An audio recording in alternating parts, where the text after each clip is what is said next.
जय हिंद दोस्तों। कैसे हैं आप? आशा करते हैं स्वस्थ होंगे तो मस्त होंगे।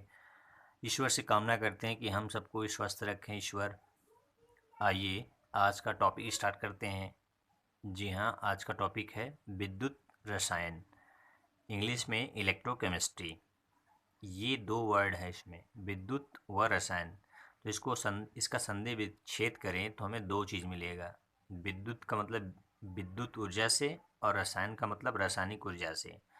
तो विद्युत व रसायन, ऊर्जा और रासायनिक ऊर्जा, ये दो चीज़ आपस में क्या होते हैं? जब परिवर्तित होते हैं, रासायनिक ऊर्जा का विद्युत ऊर्जा में, विद्युत ऊर्जा का रासायनिक ऊर्जा में परिवर्तन होता है, तो इनके अध्ययन को हम विद्युत रसायन में पढ़ते हैं। जैसे आप फ़ोन यूज करते हैं तो इसकी बैटरी जब डिस्चार्ज हो जाती है तो आप इसे क्या करते हैं? रिचार्ज करते हैं। तो बैटरी में जो संचित ऊर्जा होती है रासायनिक ऊर्जा होती है। जब मोबाइल आप ऑपरेट कर रहे होते हैं तो वह रासायनिक ऊर्जा विद्युत ऊर्जा में परिवर्तित होती रहती है, और परिवर्तन के बाद जब वो डिस्चार्ज हो जाती है यानी ख़त्म हो जाती है, तो आप क्या करते हैं? फिर से उसको विद्युत ऊर्जा देकर रासायनिक ऊर्जा में कन्वर्ट कर देते हैं। एक तरह से देखा जाए कि ऊर्जा का ही स्थानांतरण होता है, यानी हम जो ऊष्मागतिकी का प्रथम नियम पढ़े हैं वो सर्वविदित सत्य है कि ऊर्जा खत्म नहीं हो रही है, बस स्थानांतरित हो रही है, परिवर्तित हो रही है। रासायनिक ऊर्जा विद्युत ऊर्जा में, और विद्युत ऊर्जा रासायनिक ऊर्जा में।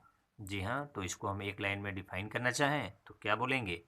विज्ञान की वह शाखा जिसके अंतर्गत विद्युत ऊर्जा का रासायनिक ऊर्जा में, रासायनिक ऊर्जा का विद्युत ऊर्जा में परस्पर आपस में परिवर्तन का अध्ययन विद्युत रसायन कहलाता है। ठीक है, आइए इसके एप्लीकेशन की बात कर लेते हैं कि विद्युत रसायन चैप्टर में हम पढ़ेंगे तो क्या बोर्ड एग्ज़ाम पास करेंगे कि नॉलेज भी गेन करेंगे? जी नहीं, आप बोर्ड एग्ज़ाम पास नहीं, आप नॉलेज भी गेन करेंगे, दोनों ही करेंगे। बल्कि आप एक टेक्नोलॉजी यूज करके आप ये बता सकते हैं दुनिया को कि हम एक ऐसा मोबाइल बनाएंगे, मोबाइल में ऐसा बैटरी बनाएंगे कि केवल एक बार रिचार्ज करिए और पूरा उसके मोबाइल के लाइफ टाइम तक यूज करिए। हाँ, ऐसा कर सकते हैं जब आप इस पर विचार करें। क्यों? क्योंकि विद्युत और रसायन का ही कमाल है जो आपके बॉडी में भी हो रहा है। कैसे हो रहा है थोड़ा विचार करिएगा। आइए इसके अब अनुप्रयोग की बात करते हैं। तो पहला उपयोग, तो जिस डिवाइस में आप मेरे वीडियो को देख रहे हैं उसमें जो बैटरी है वो आपका क्या है?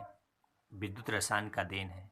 इसके अलावा आपके घर इन्वर्टर होगा, इन्वर्टर जो बैटरी है वो आपका क्या है?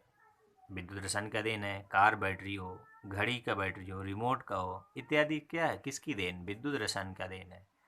दूसरा क्या है? विभिन्न रासायनिक पदार्थ जैसे NaOH, hydrogen gas, fluorine gas, chlorine gas, इसके अलावा और भी बहुत सारे पदार्थ क्या किए जाते हैं? विद्युत रसायन के उपयोग से ही, प्रयोग करके ही बनाए जाते हैं।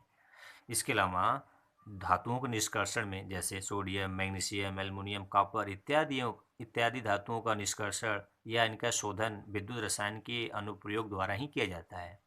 इसके अलावा चिकित्सा क्षेत्र में जो मानसिक रोगियों का इलाज निश्चित इलेक्ट्रिक शॉक देकर उनका इलाज किया जाता है। आपने फिल्म दिलवाले में देखा होगा कि अजय देवगन का इलाज कुछ निश्चित इलेक्ट्रिक शॉक देकर ही किया जाता था। आइए कुछ और देखते हैं। जैसे इलेक्ट्रिक प्लेटिंग में लोहे का जंग लगने को रोकना है तो उस पर हम क्या करते हैं? जिंक का एक कोटिंग कर देते हैं, जिसे क्या नाम देते हैं? गैल्वेनाइजेशन। इसी तरह से चांदी पर सोने की पॉलिश करने के लिए यानी कवर करने के लिए आप इलेक्ट्रोप्लेटिंग प्रयोग मेथड का यूज करके आप ऐसा करते हैं। तो आप इसके और भी एप्लीकेशन है जैसे फ्यूल सेल, ईंधन सेल, जो कि हमेशा कंटिन्यूअस ऊर्जा का स्रोत है, ये विद्युत रसायन का ही देन है। आइए दोस्तों कुछ और इसमें जो टर्मिनोलॉजी है उसको समझ लेते हैं। तो टर्मिनोलॉजीज में पहला है विद्युत चालक यानी इलेक्ट्रिक कंडक्टर। जी हाँ, कंडक्टर क्या होते हैं? जो चलाने में या चलने में मदद करते हैं। चलने में या चलाने में क्या करते हैं? मदद करते हैं। क्या चलाने में? Electric current. यदि इलेक्ट्रिक करंट चलाने में मदद करते हैं या सहायक होते हैं तो उसे हम इलेक्ट्रिक कंडक्टर बोलते हैं। यदि ऊष्मा को चलने या चलाने में सहयोग करते हैं तो उसे हीट का कंडक्टर कहते हैं। तो हम लोग यहाँ पर इलेक्ट्रिसिटी का कंडक्टर पढ़ने जा रहे हैं। विद्युत का चालक। तो यदि चालकता, विद्युत की चालकता इलेक्ट्रॉन के कारण होती है तो वो अलग नाम दिया जाएगा, और आयन के कारण होगा तो उसको अलग नाम दिया जाएगा। यदि इलेक्ट्रॉन का कारण होगा तो हो सकता है कि वो धातु हो या कोई और अन्य ठोस हो। तो ठोस हो या धातु हो, उसमें क्या होता है? विद्युत चालक, विद्युत यानी इलेक्ट्रिक करंट इलेक्ट्रॉन के कारण होता है। और कुछ ऐसे पदार्थ होते हैं जिसमें इलेक्ट्रॉन मूव न करके आयंस मूव करते हैं, जिससे इलेक्ट्रिक करंट पास होता है। उन पदार्थों को हम क्या नाम देते हैं? विद्युत अपघट्य बोलते हैं। क्या नाम देते हैं? विद्युत अपघट्य। विद्युत अपघट्य बोलते हैं। तो आप ये दोनों बात को थोड़ा समझ लीजिए। ठोस या धात्विक सुचालक क्या है?